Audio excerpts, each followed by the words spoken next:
Hello everyone, इस video से मैं वेक्टर स्टार्ट करने वाला हूँ। वेक्टर बहुत इंपॉर्टेंट पार्ट है। आप अगर 11th के स्टूडेंट हो, क्योंकि मैं 11th के लिए वीडियोस बना रहा हूँ, तो वेक्टर वाला पार्ट आपका पूरा स्ट्रांग होना चाहिए अगर आप आगे फर्दर फिजिक्स फॉर एग्जांपल अपना स्ट्रांग करना चाहते हो तो इंपॉर्टेंट पार्ट ये है। दूसरा, अगर आप 12th के स्टूडेंट्स हो, आपको वेक्टर पे पूरा होल्ड नहीं है, तो आप भी ये वीडियो लेक्चर्स देख सकते हो। तो स्टार्ट में वेक्टर से करने वाला हूँ। अब यहाँ पर बहुत सारे स्टूडेंट जो है, जब वो वेक्टर्स पढ़ते हैं, उनके लिए नया कॉन्सेप्ट होता है, तो इवेंचुअली क्या हो जाता है कि इवेंचुअली उनका वेक्टर जो है वो उतना स्ट्रांग नहीं बन जाता है, जिसकी वजह से उनका फिजिक्स वाला पार्ट जो है वो वीक रह जाता है। उनको लगता है कि फिजिक्स डिफिकल्ट है क्योंकि उन्होंने वेक्टर्स को अच्छे से नहीं समझा होता है।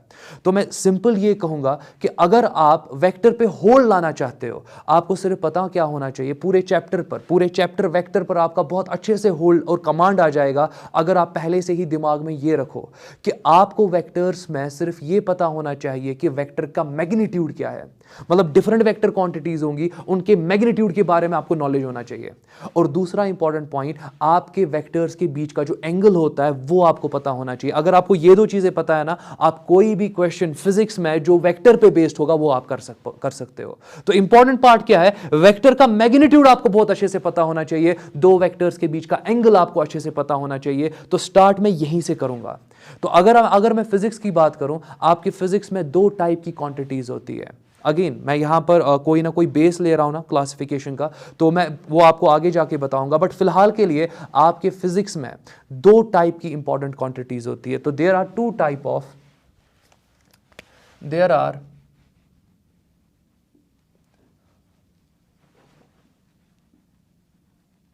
Types of physical quantities.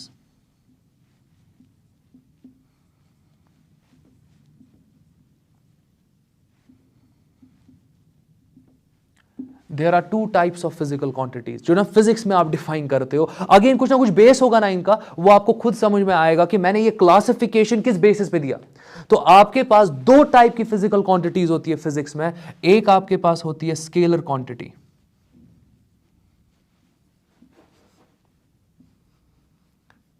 एक आपके पास स्केलर क्वांटिटी होती है और दूसरी आपके पास वेक्टर क्वांटिटी होती है।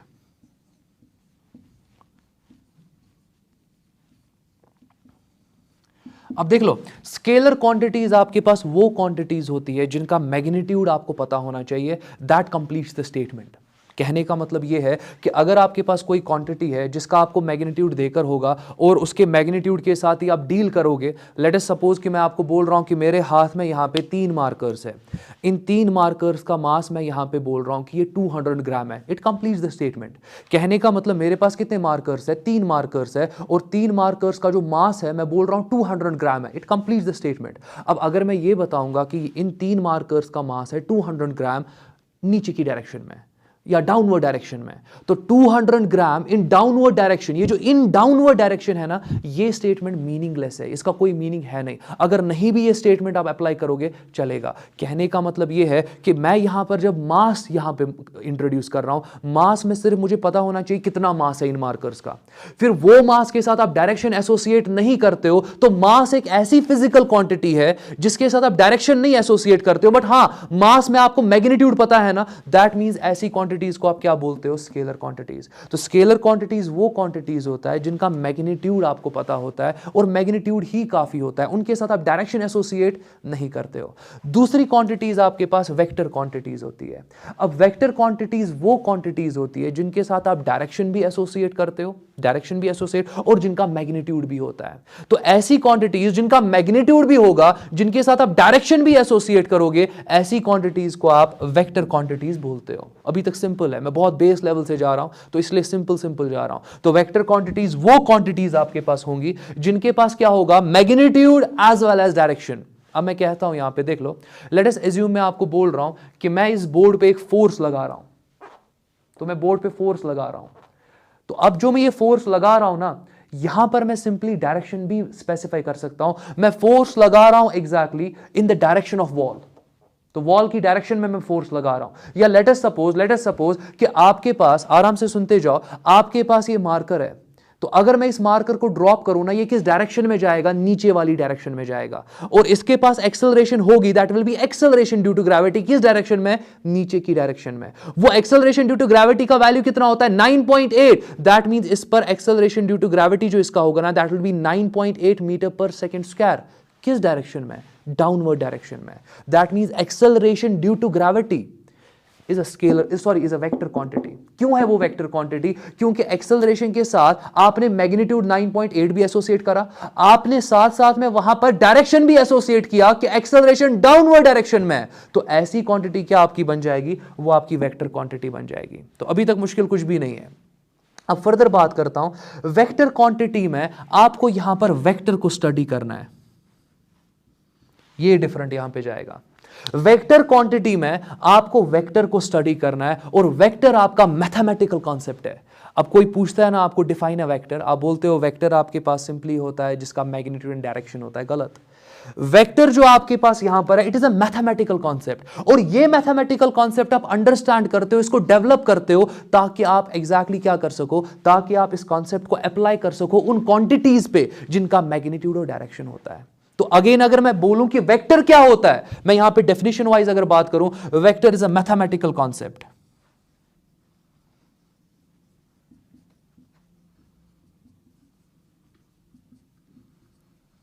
Vector is a mathematical concept. आपका जो वेक्टर है ये एक मैथमेटिकल कॉन्सेप्ट है, और इस कॉन्सेप्ट को आप यूज करते हो, आप इसको यूज करते हो टू स्टडी दोज क्वांटिटीज जिनके पास मैग्नीट्यूड होता है, जिनके पास डायरेक्शन होता है। So it is a mathematical concept use to study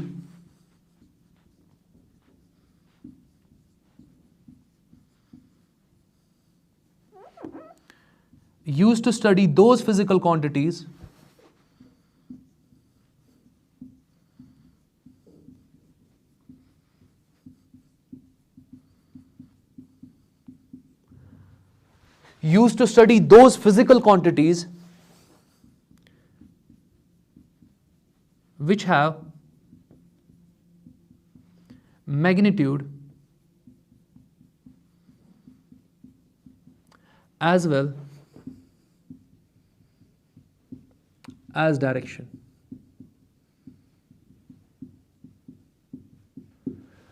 तो मुश्किल होना नहीं चाहिए यहां पे। और जो आपकी वेक्टर क्वांटिटीज होती है, दे follow vector algebra. Vector algebra कहां पे आएगा, वेक्टर अलजेब्रा वेक्टर के कॉन्सेप्ट में आ जाएगा। ये पार्ट बहुत इंपॉर्टेंट है, तो पूरा क्लियर रखा करो। अगेन जब मैं यहां पे पढ़ा रहा हूं, मैं पूरा कोशिश करूंगा कि एक गुड फॉर्म में आपके सामने कॉन्सेप्ट को इंट्रोड्यूस करूं, एक ऐसे फॉर्म में कॉन्सेप्ट को इंट्रोड्यूस करूं जैसे बाकी टीचर ने एग्जैक्टली आपके सामने आप पुट कर सकते हैं इस कॉन्सेप्ट को। तो मेरा तो एग्जैक्टली यही पूरा होता है कि मैं ऐसे कॉन्सेप्ट को आपके सामने इंट्रोड्यूस करूं, आपको लगना चाहिए कुछ डिफरेंट यहां पे हो रहा है, तभी जाके तो आप इंटरेस्टेड हो जाओगे ना। तो अगेन मैं पूरा कोशिश करता हूं कि जो भी कॉन्सेप्ट आपके सामने इंट्रोड्यूस करूं वो एक राइट फॉर्म में इंट्रोड्यूस करूं।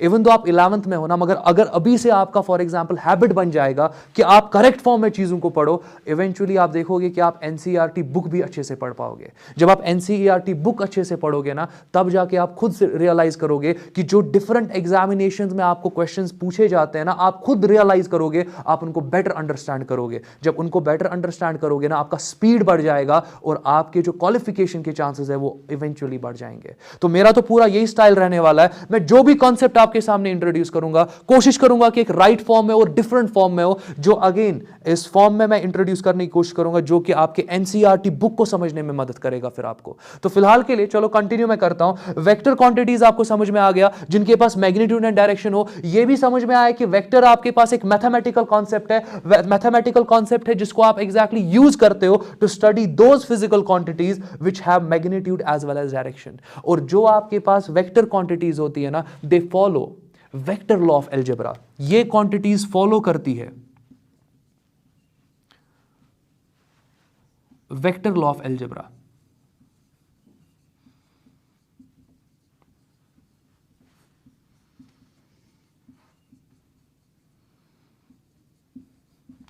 ये एग्जैक्टली फॉलो करती है वेक्टर लॉ ऑफ अलजेब्रा।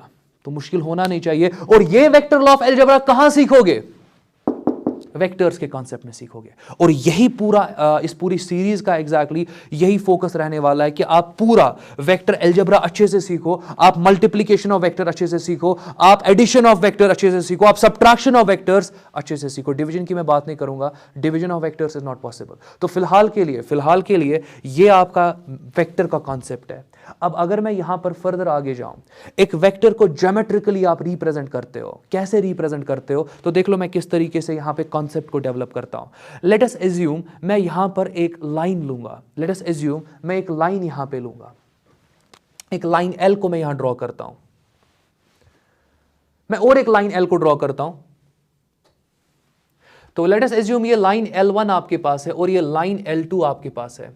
आपको पता है कि लाइन जो है आप उसको दोनों साइड से एक्सटेंड कर सकते हो ना, तो मैं इस लाइन को यहां से भी एक्सटेंड कर सकता हूं, मैं इस लाइन को यहां से भी एक्सटेंड कर सकता हूं, इसमें तो मुश्किल है नहीं कुछ। सिमिलरली मैं इस लाइन को भी आगे से भी एक्सटेंड कर सकता हूं, पीछे से भी एक्सटेंड कर सकता हूं।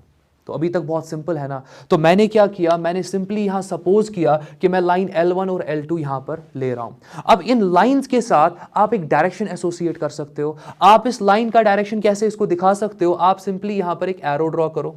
तो आप यहां पर बोल सकते हो कि इस लाइन का जो डायरेक्शन है वो अपवर्ड्स है समवट, यही होगा ना। अच्छा, इस लाइन के साथ भी तो मैं डायरेक्शन एसोसिएट कर सकता हूं। चलो मैं डायरेक्शन ये एसोसिएट कर रहा हूं, तो आप बोल सकते हो कि ये लाइन जो है ये डाउनवर्ड्स जा रहा है। अब यहां पर अगर मैं बात करूं और कोई डायरेक्शन मत आप ले सकते हो, तो आप समझो यहां पे मैं ज्योमेट्रिकली बात कर रहा हूं, ज्योमेट्रिकली मैं बात कर रहा हूं। यहां पर मैंने अभी कोई भी एनालिटिकल पार्ट आपके सामने इंट्रोड्यूस नहीं किया। तो ज्योमेट्रिकली अगर मैं बात करूं, मेरे पास ये लाइन भी हो सकती है, ये लाइन भी हो सकती है, यही दो पॉसिबिलिटीज है। मैंने इनको पैरेलल बनाया हुआ है, बट यहां पर इसका जो डायरेक्शन है वो अपवर्ड है, इसका डायरेक्शन यहां पर डाउनवर्ड है। अगर मैं ये सेम लाइन मानूं, कहूं कि ये आपके पास पहला सिनेरियो है, ये फिर इसी लाइन का दूसरा सिनेरियो है, इस लाइन का एक अपवर्ड डायरेक्शन हो सकता है, इसी लाइन का एक डाउनवर्ड डायरेक्शन हो सकता है। अभी तक मुश्किल मत है कहीं पे, तो फर्दर देख लो, फर्दर आराम से देखते जाओ। अब इस लाइन में से अगर मैं एक लाइन सेगमेंट निकालूं, अब समझो लाइन तो आपका एक्सटेंड होता है ना from one infinity another infinity, but अगर मैं यहां पर फॉर एग्जांपल इसी लाइन में से एक छोटा सा सेगमेंट लूं, तो वो लाइन सेगमेंट बनेगा ना। तो देख लो मैं सेगमेंट लेता हूं, देख लो मैं सेगमेंट लेता हूं, ये आपका मैं बी पॉइंट लिख रहा हूं और यहां पर मैं आपका ए पॉइंट लिख रहा हूं। ये सेगमेंट मैंने ले लिया। यहां पर भी सेगमेंट लेते हैं, लेट अस एज्यूम मैं यहां पर बी लिख रहा हूं और यहां पर मैं ए लिख रहा हूं। अब देख लो ये मैंने सेगमेंट यहां पे लिया। चलो सेगमेंट पे पूरा फोकस करते हैं। ये मैंने यहां पे सेगमेंट लिया,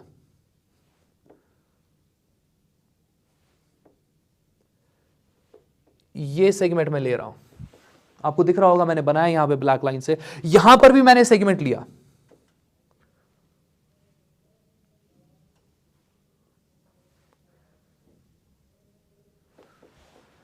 अब समझो ये जो सेगमेंट मैंने यहां पे लिया, this is a line segment. मगर मैं बोल सकता हूं ना कि इस लाइन सेगमेंट का डायरेक्शन ये एरो दिखा रहा है, तो this is a directed line segment. तो मैं बोल सकता हूं कि ये वाला जो ए बी पार्ट है, यहां पर जो आपका ए बी पार्ट है, it is directed line segment.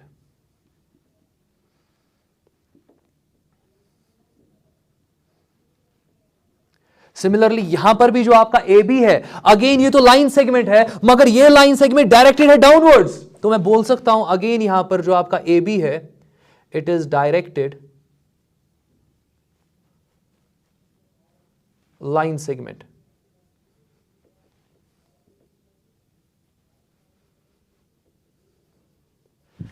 और ज्योमेट्रिकली इसी डायरेक्टेड लाइन सेगमेंट को आप वेक्टर कहते हो, इसी को आप यहां पर वेक्टर कहते हो। ज्योमेट्रिकली इसी को आप यहां पर वेक्टर कहते हो। ये बिल्कुल आसान है। तो अगर आपको कोई पूछे ना कि वेक्टर क्या होता है, अब बोलना सिंपल आंसर आपका होना चाहिए, it is a directed line segment. मैं रिपीट करता हूं, अगर कोई आपसे पूछे कि सिंपली ये बताओ कि एक वेक्टर क्या होता है, आपका आंसर होना चाहिए a vector is a directed line segment. ये एक डायरेक्टेड लाइन सेगमेंट है। तो फिलहाल के लिए इसमें मुश्किल तो होगा नहीं। अब जरा और एक पार्ट यहां पे देख लो, यहां पर ए बी पार्ट है ना आपके पास, ए बी पार्ट है ना, और ए बी जो आपके पास लाइन सेगमेंट है, देख लो अब मैं इसको कैसे लिखने वाला हूं। अब मुझे ए बी वेक्टर को रिप्रेजेंट करना है ना, मैं इसको लिख सकता हूं ये आपका ए बी और ऊपर में एक एरो डालता हूं, ये बन जाएगा ए बी वेक्टर। ये आपका ए बी वेक्टर बन गया।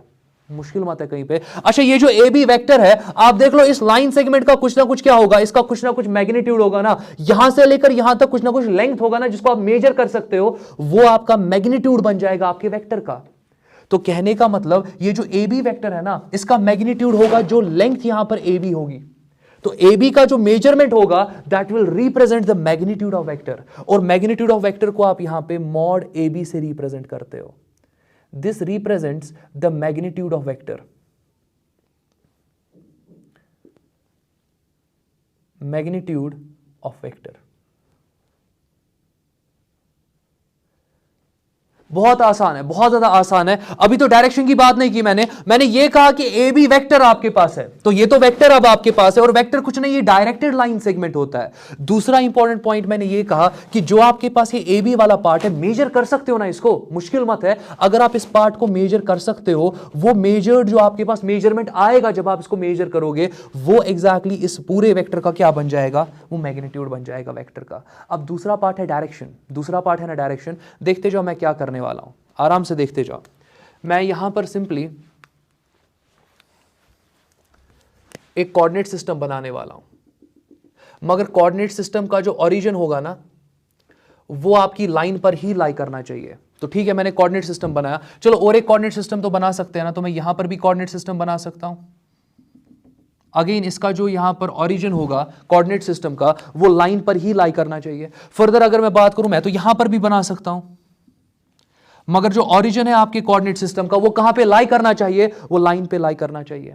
अब अगर आप यहां पर देखोगे ना, यहां पर with respect to x axis, अगर आपने मेरे एंगल वाला वीडियो नहीं देखा है, आप एंगल वाले वीडियो पे वापस चले जाओ, वहां पर स्टैंडर्ड पोजीशनिंग ऑफ एंगल की बात होगी, और स्टैंडर्ड पोजीशनिंग ऑफ एंगल के बारे में जब मैं वहां पे बात करूंगा, मैं कहूंगा कि आप एंगल को मेजर किया करो with respect to positive axis, with respect to positive x axis. तो ये तो आपका एक्स एक्सिस है, पॉजिटिव एक्स एक्सिस, ये भी आपका पॉजिटिव एक्स एक्सिस, यहां पर भी आपका पॉजिटिव एक्स एक्सिस, और जो भी एंगल आप मेजर करोगे with respect to positive x axis, आप क्लॉकवाइज मेजर कर सकते हो, एंटी क्लॉकवाइज मेजर कर सकते हो। जो एंगल आप एंटी क्लॉकवाइज लोगे वो आपका पॉजिटिव होता है, और जो एंगल आप वहां पर क्लॉकवाइज लोगे वो आपका नेगेटिव होता है। आपको पूरा एंगल वाला वीडियो चेक करना, आपको पूरा आइडिया मिल जाएगा एंगल के बारे में। तो फिलहाल के लिए यहां पर मैं ये वाला एंगल ले रहा हूं। अच्छा, एंटी क्लॉकवाइज है ना, एंटी क्लॉकवाइज है ना, मैं इसको थीटा बोल रहा हूं, और ये पॉजिटिव होगा, और किसके साथ बन रहा है, एक्स एक्सिस के साथ। तो ये तो मैं स्टैंडर्ड पोजीशनिंग के बारे में बात करने वाला हूं। तो फर्दर अगर मैं बात करूं, यहां पर भी आपका जो एंगल होगा ये थीटा ही होने वाला है। क्यों? क्योंकि आपका ये एक्स एक्सिस और ये एक्स एक्सिस आपस में पैरेलल होंगे, ये आपका ट्रांसवर्स बिहेव करेगा। ये अगर थीटा होगा, ये भी थीटा होगा, कॉरस्पॉन्डिंग एंगल्स, ऑटोमेटिकली ये भी आपका क्या होगा, ये भी आपका थीटा होगा। अब समझो यहां पर ये थीटा इस लाइन के लिए फिक्स है। आप कहीं पर भी इस लाइन पर एक पॉइंट लो, वहां पे कोऑर्डिनेट सिस्टम ड्रॉ करो, ये जो थीटा आपका होगा ना, हर जगह पे थीटा जो आपका एग्जैक्टली हर जगह पर है, ये फिक्स रहने वाला है। यही थीटा जो है, यही थीटा जो है, ये इस वेक्टर का क्या बन जाता है, डायरेक्शन बन जाता है। तो थीटा यहां पर जो आपके पास है, मैं एनालिटिकली बात कर रहा हूं। अगर मैं फॉर एग्जांपल ज्योमेट्रिकली बात करूं तो यहां पर ए बी लाइन सेगमेंट है आपके पास, ए बी लाइन सेगमेंट का कुछ ना कुछ मैग्नीट्यूड होगा, आप वो मेजर कर सकते हो। और यहां पर अगर मैं सिंपली ज्योमेट्रिकली बात करूं, ज्योमेट्रिकली आप देख सकते हो कि ये एरो डायरेक्शन दिखा रहा है ज्योमेट्रिकली। मगर जब हम एनालिटिकली बात करते हैं ना, तो एनालिटिकली आप इस ए बी वेक्टर को, ये जो आपका ए बी वेक्टर अब है, इसको आप लिख सकते हो ए बी वेक्टर एनालिटिकली, और आप इसके मैग्नीट्यूड को कैसे लिख सकते हो, mod of A B vector. और इस वेक्टर की आप डायरेक्शन भी आपको यहां पे स्पेसिफाई करनी है, डायरेक्शन को आप इस थीटा से रिप्रेजेंट करते हो। बहुत सिंपल है ना। तो थीटा जो आपके पास यहां पर है, it is direction of vector, it is direction of vector. अभी तक कहीं पे मुश्किल आपको नहीं होना चाहिए। तो what is vector? A vector is a directed line segment, a vector is a directed line segment. चलो कंटिन्यू मैं करता हूं, आप देखते जाओ।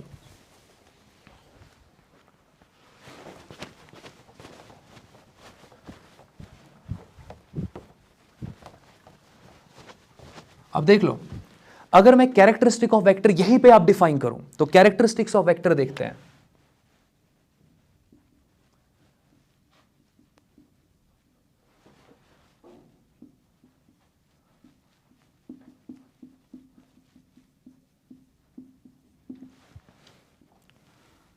पहला इंपॉर्टेंट कैरेक्टरिस्टिक ये है कि वेक्टर जो आपके पास होता है उसके पास मैग्नीट्यूड होता है। तो पहला इंपॉर्टेंट मैग्नीट्यूड ऑफ वेक्टर है।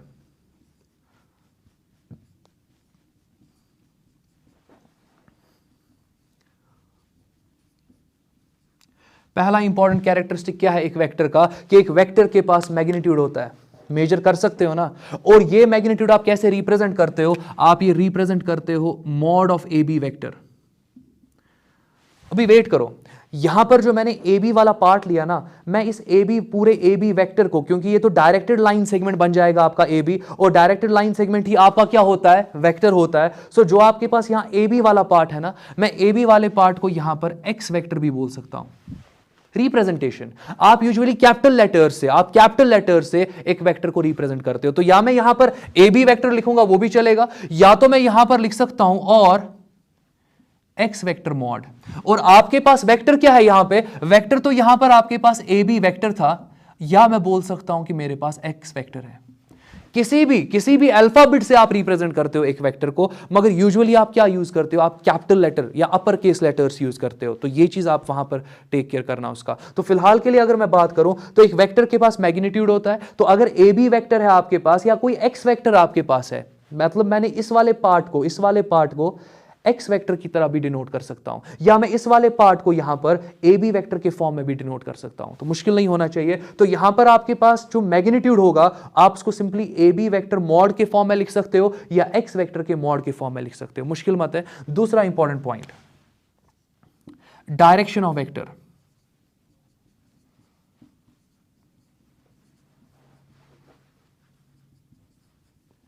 तो दूसरा कैरेक्टरिस्टिक आपके पास क्या होने वाला है, डायरेक्शन ऑफ वेक्टर। और वो डायरेक्शन ऑफ वेक्टर आप किससे रिप्रेजेंट करते हो, थीटा से रिप्रेजेंट करते हो।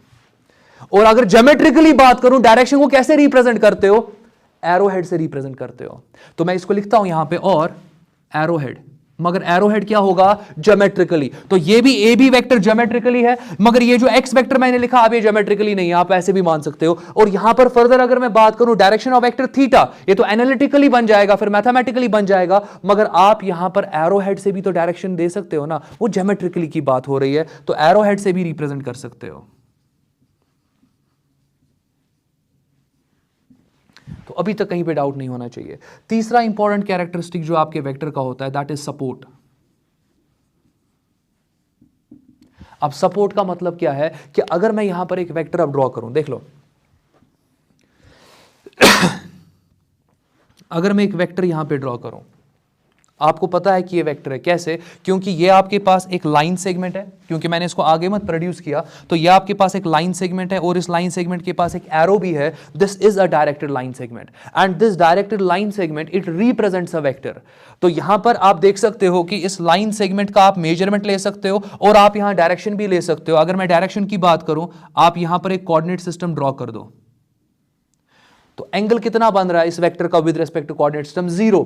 तो यहां पर डायरेक्शन आपका 0 डिग्री आप बोल सकते हो, सिंपल। तो अभी तक मुश्किल है नहीं। फर्दर अगर मैं बात करूं, इसी वेक्टर को मैं बैकवर्ड प्रोड्यूस कर सकता हूं ना, और इसी वेक्टर को मैं आगे भी प्रोड्यूस कर सकता हूं ना, क्योंकि आपका जो वेक्टर एक्चुअली अगर मैं बात करूं, आपका जो वेक्टर है वो तो एक लाइन का पार्ट होता है ना, और वही जो आपके पास ये लाइन होती है, एक्चुअल लाइन जो -इंफिनिटी टू +इंफिनिटी जाती है, इसी डॉटेड लाइन को आप यहां पे क्या बोलते हो, सपोर्ट। सपोर्ट आप क्यों मैं यहां पे इंट्रोड्यूस कर रहा हूं, क्योंकि जो सपोर्ट है ये आपको हेल्प करेगा to find angle between vectors, ये आपको हेल्प करेगा to find angle between vectors, to find angle between vectors.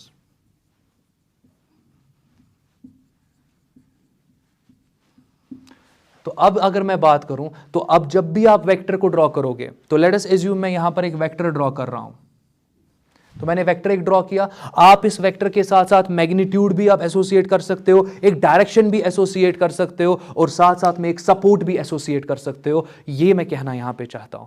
Further अगर मैं बात यहां पे करूं, आपका जब भी आप वेक्टर ड्रॉ करते हो ना, आप इसी स्टाइल से वेक्टर ड्रॉ करते हो। वेक्टर का जो स्टार्टिंग पॉइंट होता है, इसको आप इनिशियल पॉइंट बोल सकते हो,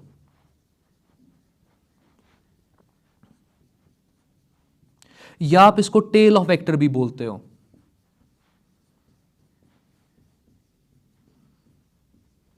और जो यहां पर हेड आपके पास है, ये जो एरो हेड यहां पर है, इसको आप सिंपली यहां पर टर्मिनल पॉइंट बोल सकते हो।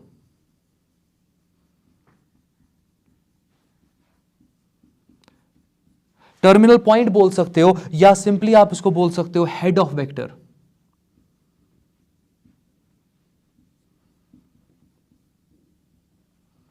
और यहीं पर इंपॉर्टेंट पार्ट, आप हर एक वेक्टर का आप टेल भी डिफाइन कर सकते हो, हेड भी डिफाइन कर सकते हो, और याद रखो हर एक वेक्टर के टेल पर और हेड पर आप कोऑर्डिनेट सिस्टम ड्रॉ कर सकते हो। मैं तो यह भी कह सकता हूं कि इस वेक्टर पर किसी भी पॉइंट पर आप कोऑर्डिनेट सिस्टम ड्रॉ कर सकते हो, इसमें तो डाउट होगा नहीं, क्योंकि ये ए भी आपके पास वेक्टर था, यहां पर मैंने यहां पे किया ना कोऑर्डिनेट सिस्टम ड्रॉ, आप यहां पर भी कर सकते हो ना कोऑर्डिनेट सिस्टम ड्रॉ, यहां पर भी कर सकते हो ना कोऑर्डिनेट सिस्टम ड्रॉ। बट एक स्टाइल क्रिएट करते हैं कि आपके पास जब भी कोई एक वेक्टर होगा ना, वेक्टर की टेल पर और वेक्टर के हेड पर आप क्या ड्रॉ कर सकते हो, कोऑर्डिनेट सिस्टम। चलो मैं ड्रॉ करता हूं, देख लो ये कोऑर्डिनेट सिस्टम मैं ड्रॉ कर रहा हूं, यहां पर मैं कोऑर्डिनेट सिस्टम ड्रॉ कर रहा हूं, और कोऑर्डिनेट सिस्टम की एक्स एक्सिस के साथ जो एंगल यहां पर आपको बन रहा है, this theta, it represents the direction. तो डायरेक्शन का मतलब जब होता है ना, किसी को बोलते हैं कि वेक्टर का डायरेक्शन क्या होता है, वो बोलते हैं वो एरो हेड, वो डायरेक्शन होता है।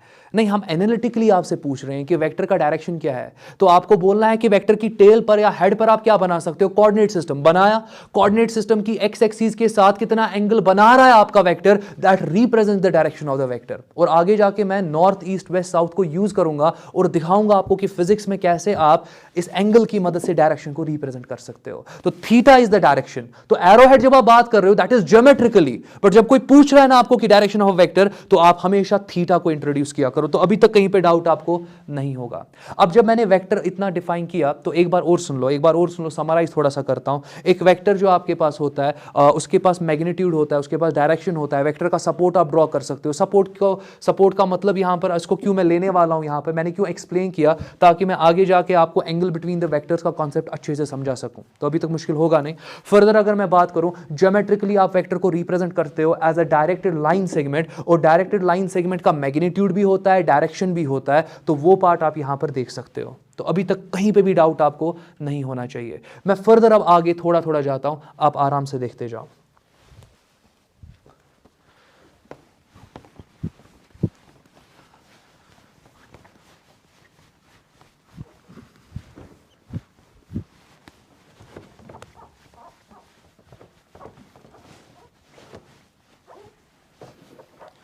तो पहले मैं बात करता हूं ट्रांसलेशन ऑफ वेक्टर। आराम से कुछ टर्मिनोलॉजीज है, उनको यहां पे पढ़ेंगे और उसी के साथ वीडियो को कंक्लूड करेंगे। पहला इंपॉर्टेंट पार्ट आपके पास है translation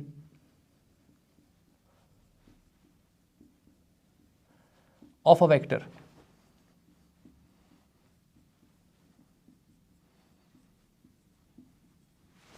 translation of a vector, या आप इसको बोल सकते हो शिफ्टिंग ऑफ अ वेक्टर।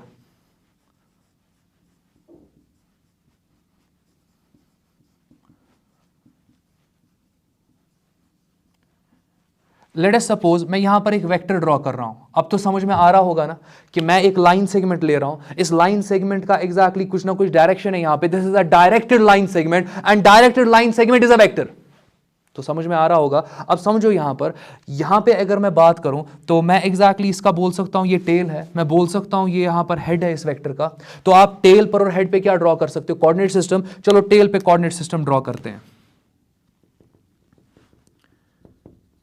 और ये आपका यहां पर एंगल बन रहा है। चलो मैं इसका वैल्यू इस वक्त देता हूं एंगल का। लेट अस एज्यूम कि ये आपका 60 डिग्री है। बहुत सही, इसमें किसी को डाउट नहीं होगा।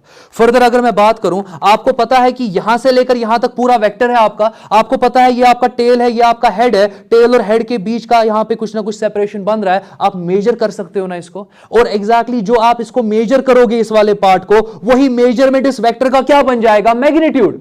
मुश्किल है ही नहीं, आपको इस वेक्टर को मेजर करना है। जब आप यहां से लेकर यहां तक का लेंथ मेजर करोगे, वही इस वेक्टर का क्या बनेगा, मैग्नीट्यूड। लेट अस एज्यूम इस वेक्टर का मैग्नीट्यूड यहां पे 6 यूनिट्स है। तो ठीक है, अब मुझे क्या करना है, मुझे इस वेक्टर को ट्रांसलेट करना है। मैं इस वेक्टर को यहां पर बोर्ड से उठाना चाहता हूं और कहीं दूसरी जगह पे ले जाना चाहता हूं। तो ले लो, आप कैसे लोगे अब समझो। यहां पे मैं क्या करता हूं, मैं यहां पे अगेन एक कोऑर्डिनेट सिस्टम ड्रॉ करता हूं। तो आप देख लो, मैंने कोऑर्डिनेट सिस्टम ड्रॉ किया, ये एक्स एक्सिस है यहां पे, तो ऑब्वियसली ये भी क्या होगा, एक्स एक्सिस। मैंने ये कोऑर्डिनेट सिस्टम जो है, मैंने इसको रिड्रॉ यहां पे किया, मुश्किल तो होना नहीं चाहिए। अब फर्दर देख लो मैं क्या करने वाला हूं, मैं यहां पर एक वेक्टर ड्रॉ करने वाला हूं। तो ठीक है, मैंने वेक्टर एक ड्रॉ किया, यहां पर जो एंगल है मेरे पास, मैं ये 60 डिग्री ही ले रहा हूं। तो ठीक है, मैंने एक वेक्टर ड्रॉ किया, एंगल 60 डिग्री लिया। चलो इस वेक्टर का मैग्नीट्यूड मैं डिफाइन करता हूं। इस वेक्टर का मैग्नीट्यूड 6 यूनिट्स ले रहा हूं। जरा दोनों सिनेरियोज को यहां पे रिलेट करो। इस वेक्टर का मैग्नीट्यूड कितना है 6 यूनिट, इसका भी कितना है 6 यूनिट। ये एग्जैक्टली x के साथ कितना एंगल बना रहा है 60 डिग्री, ये कितना बना रहा है 60 डिग्री। तो कहने का मतलब यह है कि इस वेक्टर का मैग्नीट्यूड और डायरेक्शन जो है ना, वही इस वेक्टर का मैग्नीट्यूड और डायरेक्शन है। ये दोनों वेक्टर सेम सेम है। तो आप बोल सकते हो आपने वेक्टर को ट्रांसलेट किया यहां से यहां, आपने वेक्टर को ट्रांसलेट किया बोर्ड पर यहां से यहां। तो आप जब वेक्टर को ट्रांसलेट करते हो ना, आपको दो चीजों का ख्याल रखना होता है कि वेक्टर का डायरेक्शन चेंज नहीं होना चाहिए, वेक्टर का मैग्नीट्यूड चेंज नहीं होना चाहिए। तो जब भी आप एक वेक्टर को ट्रांसलेट करो, बट उसका डायरेक्शन और मैग्नीट्यूड आप चेंज नहीं करोगे, उसी को आप बोलते हो ट्रांसलेशन ऑफ वेक्टर। तो आप ट्रांसलेट कैसे कर रहे हो वेक्टर को? Parallel to itself. So a vector can be translated only parallel to itself. अगर आपने पैरेलल टू इटसेल्फ ट्रांसलेट नहीं किया, वेक्टर का डायरेक्शन चेंज हो सकता है, और वेक्टर का डायरेक्शन हुआ ना चेंज, वेक्टर ही चेंज हो जाएगा। क्योंकि वेक्टर के पास दो चीजें होती है, वेक्टर के पास दो टैग्स होते हैं। एक टैग उसके पास होता है डायरेक्शन का टैग, और दूसरा टैग उसके पास होता है मैग्नीट्यूड का टैग। अगर आप डायरेक्शन का टैग चेंज कर दोगे ना, वो वेक्टर नहीं रहेगा, वो कोई दूसरा वेक्टर बन जाएगा। ये पार्ट समझो पहले मैं क्या बोल रहा हूं। जरा और एक चीज देख लो। चलो मैं इसको आगे ट्रांसलेट कर रहा हूं। देख लो यहां पर मैं कोऑर्डिनेट सिस्टम यहां पे ले रहा हूं। ये देख लो, ये मैंने कोऑर्डिनेट सिस्टम लिया, तो नया कोऑर्डिनेट सिस्टम मैंने यहां पे बनाया, और अब मैं यहां पे क्या कर रहा हूं, मैं और एक वेक्टर ड्रॉ कर रहा हूं। आराम से समझो, यहां पर जो एंगल आपके पास है, मैं बोल रहा हूं ये 60 डिग्री है, और मैं बोल रहा हूं कि जो मैग्नीट्यूड है इस वेक्टर का इट इज 6 यूनिट्स। तो आप कहोगे ना ठीक है, ये और ये तो सेम वेक्टर है, ये और ये तो सेम वेक्टर है, क्योंकि जो इसका डायरेक्शन है वही इसका डायरेक्शन है, जो इसका मैग्नीट्यूड है वही इसका मैग्नीट्यूड है, दोनों वेक्टर्स यहां पे सेम है। बिल्कुल सही। जरा और एक चीज यहां पे आप एनालाइज करो, ये एंगल और ये एंगल बराबर है, दीज आर कॉरस्पॉन्डिंग एंगल्स। अगर ये कॉरस्पॉन्डिंग एंगल्स है, ये और ये जो आपके पास वेक्टर्स है, ये आपस में पैरेलल है। कहने का मतलब अगर मैं कहूं कि मैंने इस वेक्टर को यहां से यहां शिफ्ट किया ना, मैंने इस वेक्टर को यहां से यहां शिफ्ट किया पैरेलल टू इटसेल्फ। सो जब भी आप पैरेलल को ट्रांसलेट करोगे ना, translated parallel to itself, that is translation of vector. तो ट्रांसलेशन ऑफ वेक्टर में क्या याद रखोगे? डायरेक्शन चेंज नहीं होना चाहिए वेक्टर का, और मैग्नीट्यूड उसका चेंज नहीं होना चाहिए। तो मैं ये बोल सकता हूं कि मैंने इस वेक्टर को यहां से यहां ट्रांसलेट कर दिया, क्योंकि ये तो सेम वेक्टर है। मैं कह सकता हूं मैंने इस वेक्टर को यहां से यहां ट्रांसलेट कर दिया। बट जब भी एक वेक्टर को ट्रांसलेट करोगे, it is translated parallel to itself, so that its direction does not change, its magnitude does not change. दूसरा important part translation of vector, मैंने कहा मैं यहां पे थोड़ा सा लिखता हूं कि a vector is always translated, a vector is always translated parallel to itself.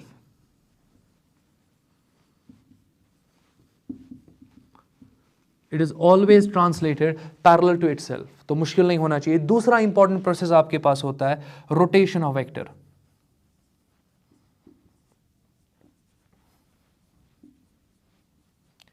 Let us assume कि आपके पास यहां पर एक कोऑर्डिनेट सिस्टम है,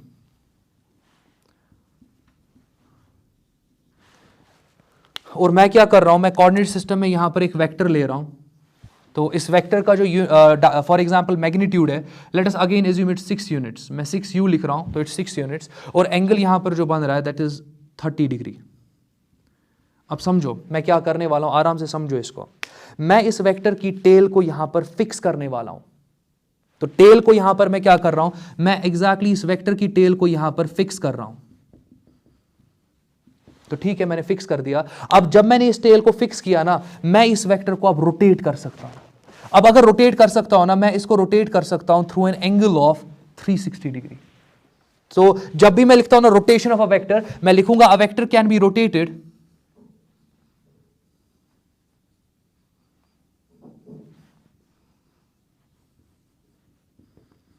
through an angle of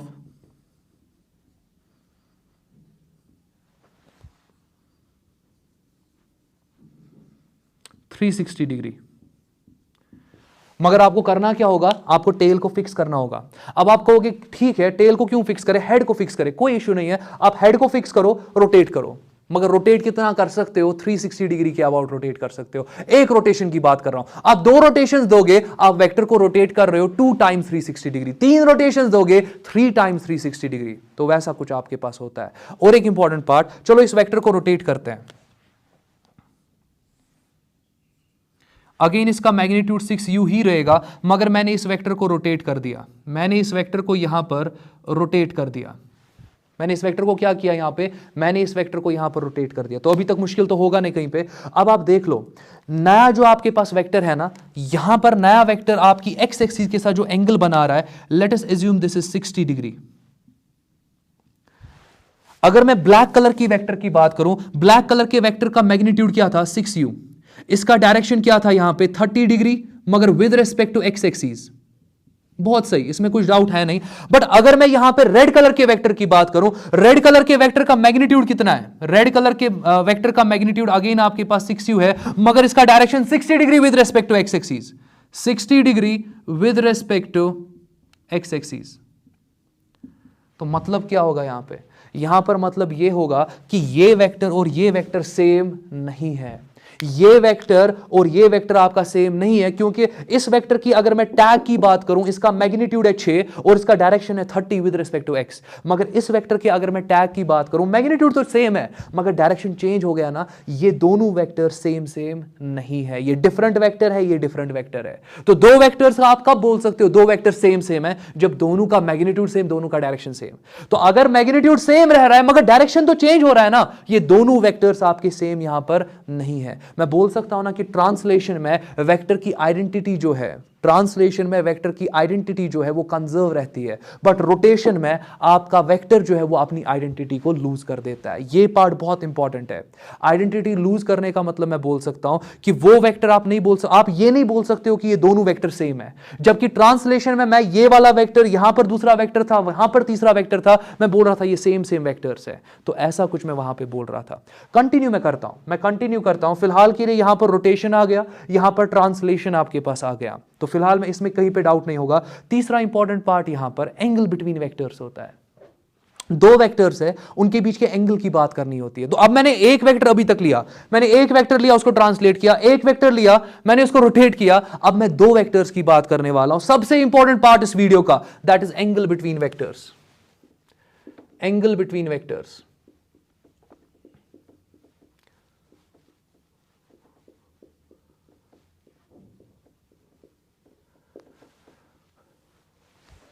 देख लो, पहले मैं वो कहूंगा जो आपको टीचर्स पढ़ाते हैं, जो आपकी बुक्स में होता है, और फाइनली मैं आपको वो कहूंगा जो कि पूरा मैं बोलूंगा करेक्ट फॉर्म है, राइट फॉर्म है। वैसे कभी भी आप कंफ्यूज नहीं हो जाओगे न्यूमेरिकल में। पहले अगर मैं बात करूं, लेट अस अज्यूम ये आपके पास एक वेक्टर है, बहुत सही, और मैं बोल रहा हूं ये आपके पास ए वेक्टर है। लिख सकता हूं ना मैं ए वेक्टर, क्योंकि मैं यहां पर बोल रहा हूं कि एक वेक्टर को आप रिप्रेजेंट करते हो कैपिटल लेटर से, तो मैंने कैपिटल लेटर ए लिख दिया, उसके ऊपर वेक्टर क्यों लगा दिया, क्योंकि ये वेक्टर क्वांटिटी है, एरो लगाना होता है, ये वेक्टर क्वांटिटी है।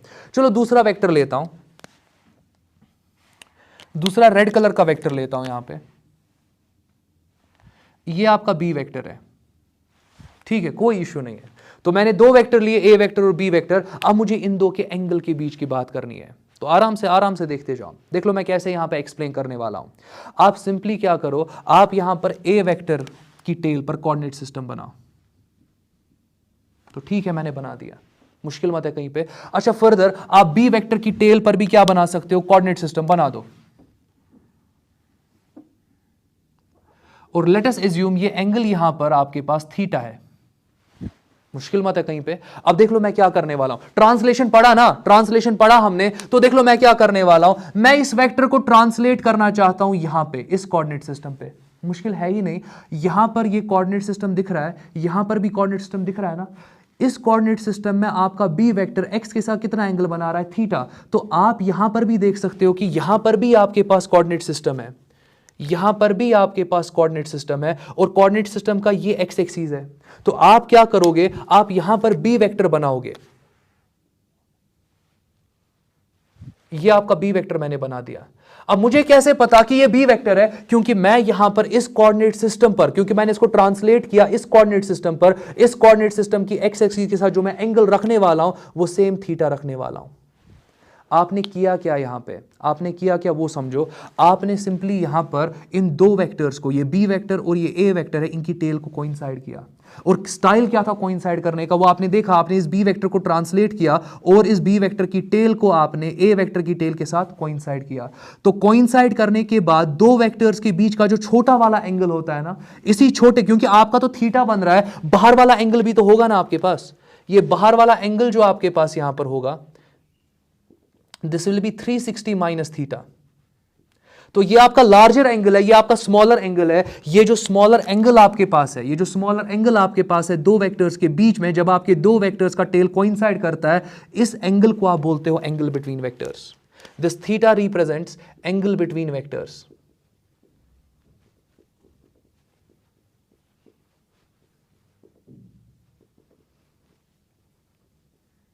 This represents angle between vectors. अभी एक सेकेंड और, एक और एग्जांपल। तो अगेन अगर मैं यहां पे डिफाइन करूं what is angle between vectors, angle between two vectors is the smallest angle between them when there tales coincide. मैं लिखता हूं यहां पे angle between vectors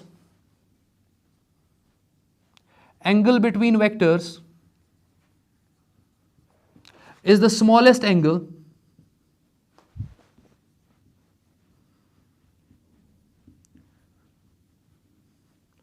between them when their tails coincide। तो करना क्या होता है, अगर आप दो वेक्टर्स के बीच का एंगल निकालना चाहते हो ना, उन दो वेक्टर्स की टेल्स को पहले कोइंसाइड करो। जब आप दो वेक्टर्स की टेल्स को कोइंसाइड करते हो तो दो वेक्टर्स के बीच में जो छोटा एंगल बनेगा वही एंगल बिटवीन द वेक्टर्स होगा। तो आप हमेशा इसी को यूज करते हो ना, जब भी दो वेक्टर्स आपके पास होते हैं, आप उनकी टेल्स को कोइंसाइड कराते हो, उनको कोइनिशियल वेक्टर्स बनाते हो, और जब आपके दो वेक्टर्स कोइनिशियल बन जाते हैं तो उनके बीच का जो छोटा वाला एंगल होता है that represents the angle between vectors. बहुत आसान है ना। चलो और एक डेफिनेशन पे जाता हूं, बहुत इंपॉर्टेंट है, आराम से देखते जाओ।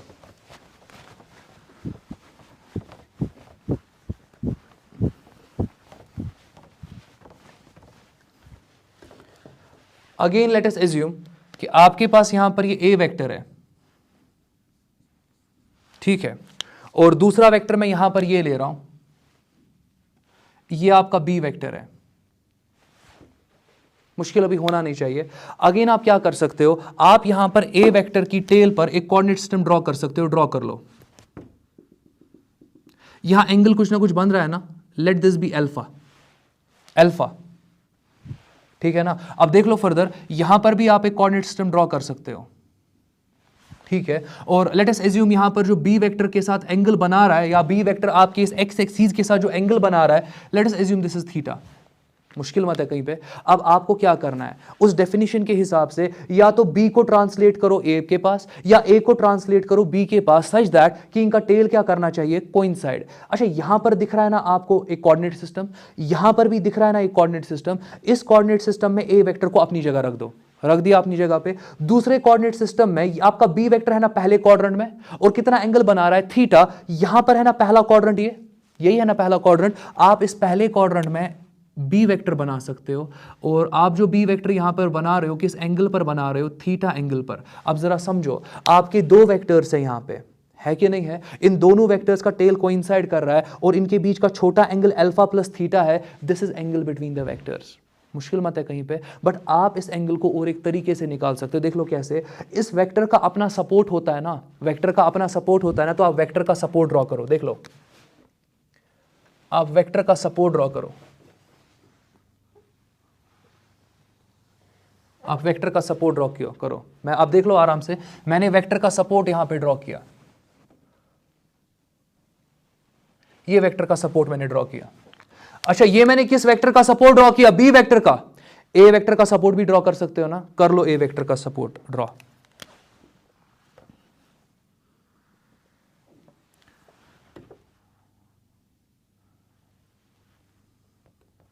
अब आप ए वेक्टर का सपोर्ट यहां पे ड्रॉ कर दो।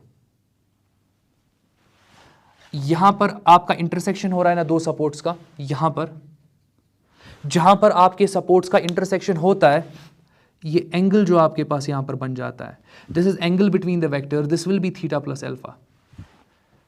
तो आपने क्या किया, आपने यहां पर एंगल बिटवीन वेक्टर्स को और एक स्टाइल में डिफाइन किया थ्रू सपोर्ट्स।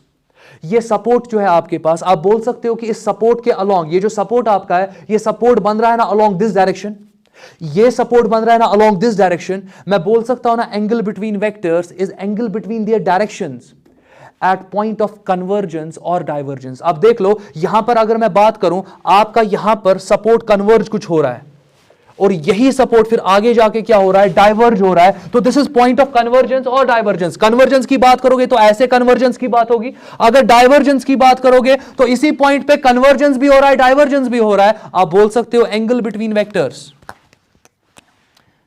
अब देख लो मैंने यहां पर कुछ भी, मैंने इस वेक्टर को नहीं ट्रांसलेट किया, मैंने इस वेक्टर को ट्रांसलेट नहीं किया, ओरिजिनल वेक्टर्स है ये, मैंने इनको ट्रांसलेट नहीं किया, मैंने इनको कोई इनिशियल बनाया ही नहीं।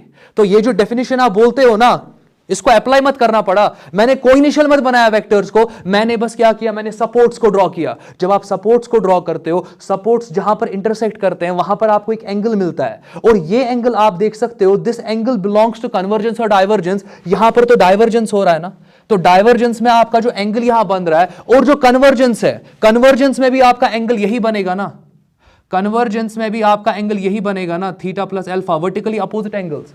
तो आपके पास इस पॉइंट पर यहां मैं बोल सकता हूं, इस पॉइंट को कैसे मैं एक्सप्लेन कर सकता हूं, this is point of convergence और point of divergence. Point of convergence और या पॉइंट ऑफ कन्वर्जेंस या पॉइंट ऑफ डाइवर्जेंस पे जो आपको एंगल मिलता है, that is angle between the two vectors. तो मैं लिख सकता हूं ना, angle between two vectors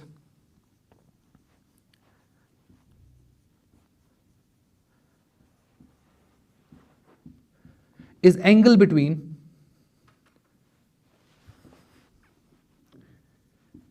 their direction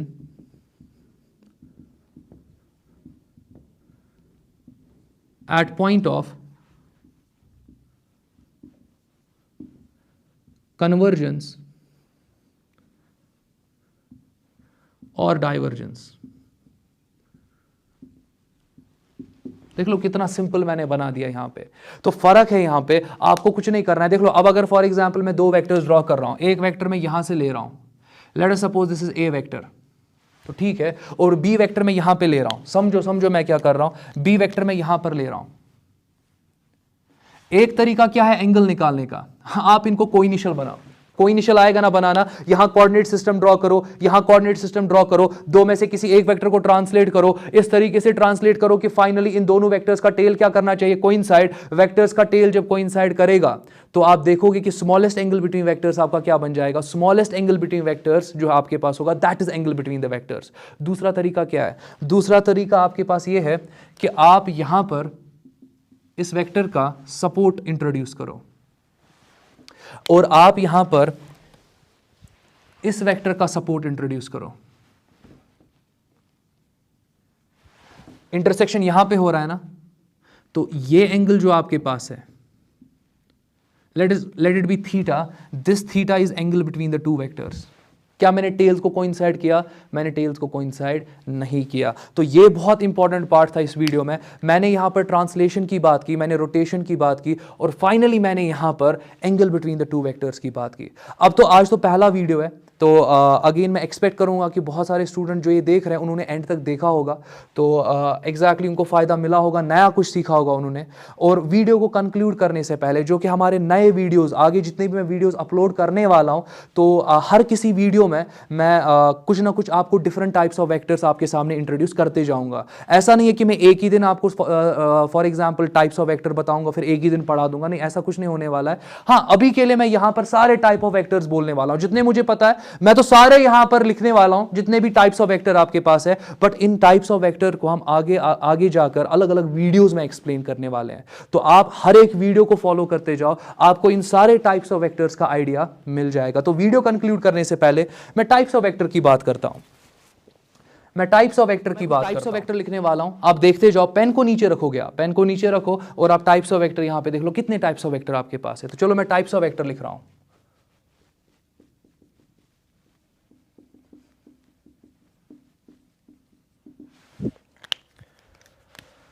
पहला आपके पास जो वेक्टर होता है आप सिंपली कोलिनियर बोल सकते हो।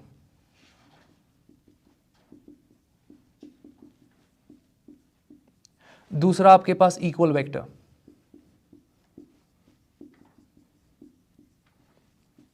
तीसरा आपके पास एंटी कोलिनियर।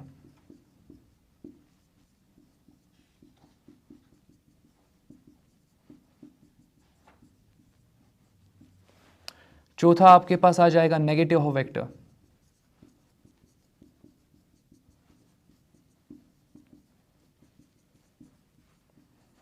पांचवा आपके पास सिंपली आ जाता है पोजीशन वेक्टर।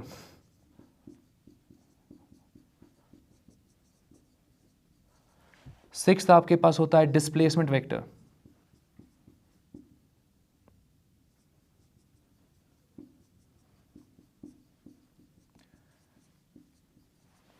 सेवेंथ आपके पास लोकलाइज्ड वेक्टर।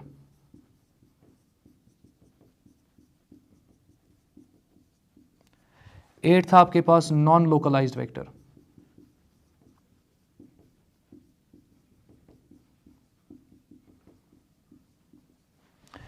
नाइन्थ आपके पास होता है को इनिशियल वेक्टर।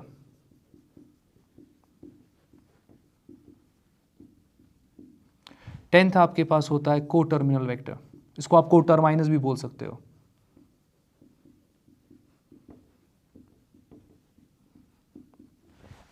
इलेवंथ बात करूं तो रिजल्टेंट वेक्टर।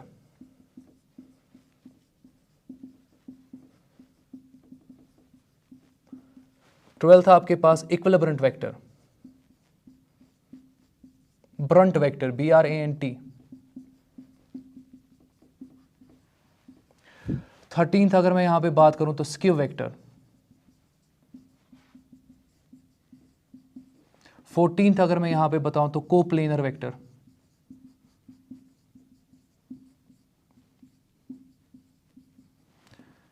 15th आपके पास पोलर वेक्टर। 16th आपके पास एक्चुअल वेक्टर। 17th आपके पास 1D vector, that means one dimensional vector. 18th आपके पास यहां पे 2D vector, that means 2 dimensional vector. और 19th आपके पास होगा 3 डायमेंशनल वेक्टर। फर्दर अगर मैं बात करूं आपके पास होता है एरिया वेक्टर।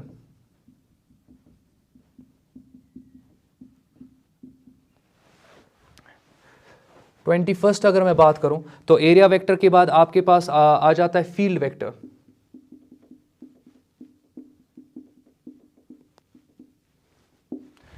तो ये आपके पास कुछ वेक्टर्स है।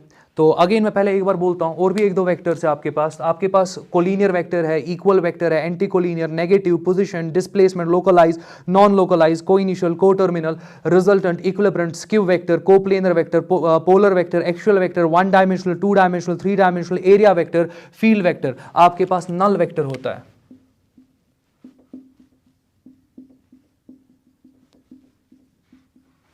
आपके पास यूनिट वेक्टर होता है।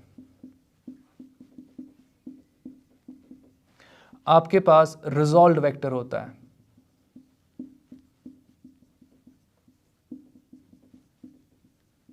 तो ये आपके पास कुछ वेक्टर्स है, और भी कुछ वेक्टर्स है, बट अभी के लिए मेरे दिमाग में ये थे तो मैंने ये लिख दिए। और भी एक दो वेक्टर्स मत होंगे, तो फिलहाल के लिए ये वेक्टर जो आपके पास है इनको एग्जैक्टली अंडरस्टैंड आप तब कर पाओगे जब आप सारे मेरे वीडियोस देखोगे, क्योंकि हर ये टर्मिनोलॉजीज में यूज करूंगा।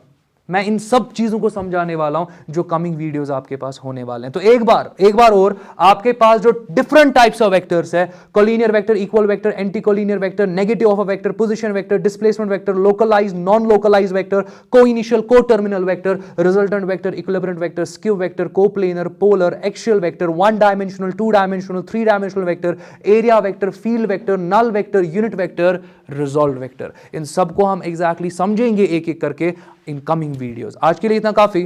Take care.